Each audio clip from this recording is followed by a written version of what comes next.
Electromagnetic, क्योंकि इसमें हम लोगों ने जो कॉन्सेप्ट लगाया हुआ है वो इलेक्ट्रोमैग्नेटिक इंडक्शन का कॉन्सेप्ट लगा हुआ है, इसीलिए हम लोग ट्रांसफार्मर को हम लोग इलेक्ट्रोमैग्नेटिक डिवाइस बोलते हैं।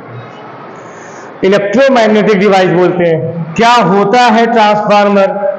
ट्रांसफार्मर एक ऐसी इलेक्ट्रोमैग्नेटिक डिवाइस होती है बच्चों, जो हाई वोल्टेज की अल्टरनेटिंग करंट को कन्वर्ट करता है बच्चों लो वोल्टेज की अल्टरनेटिंग करंट में। कि अगर हमको हमारे यहां बहुत ज्यादा सप्लाई आ रही है, बहुत हाई वोल्टेज आ रहा है, तो हम उसको कन्वर्ट करेंगे लो वोल्टेज में with the help of transformer. और अगर कहीं बहुत ज्यादा लो वोल्टेज आ रहा है तब उसको कन्वर्ट करेंगे हाई वोल्टेज में बच्चों।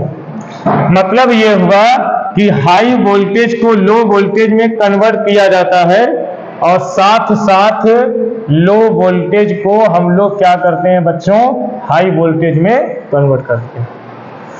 ट्रांसफार्मर में कॉइल लगी हुई है और जहां कॉइल रहेगी वहां हमेशा याद रखिए एसी की बात करेंगे हम लोग, वहां डीसी की बात नहीं करेंगे। कॉइल है, करंट फ्लो होगी, जाहिर सी बात है कि इंडक्शन होगा यहाँ पे, तो यहाँ वेरिएबल करंट आप लोगों को मिलेगी। तो what is introduction of transformer? Transformer is an electromagnetic device which is used to convert high voltage alternating current into low voltage alternating current. Low voltage alternating current को हाई वोल्टेज अल्टरनेटिंग करंट में convert करते हैं और साथ साथ जो हमारा electrical power है बच्चों, वो भी एक सर्किट से ट्रांसफर होके दूसरी सर्किट में जाता है। तो ट्रांसफार्मर के तीन काम बेसिक इंट्रोडक्शन में, हाई वोल्टेज को लो वोल्टेज में कन्वर्ट करना, लो वोल्टेज को हाई वोल्टेज में कन्वर्ट करना, साथ साथ एक सर्किट की इलेक्ट्रिकल पावर को दूसरे सर्किट की इलेक्ट्रिकल पावर में कन्वर्ट करना। यह है ट्रांसफार्मर।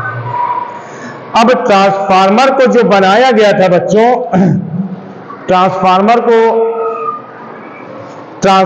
को जो बनाया गया था वो बनाया था माइकल फैराडे और उनकी टीम लोगों ने, और भी लोग थे बनाने में, उन लोगों ने बनाया था बच्चों। अब यहां पे ट्रांसफार्मर के इंट्रोडक्शन के बाद नंबर आता है कि ट्रांसफार्मर किस प्रिंसिपल पे काम करता है। अल्टरनेटिंग करंट मतलब एसी लेसन के पहले हमने आप लोगों को दो टॉपिक पढ़ाए थे। पहला था सेल्फ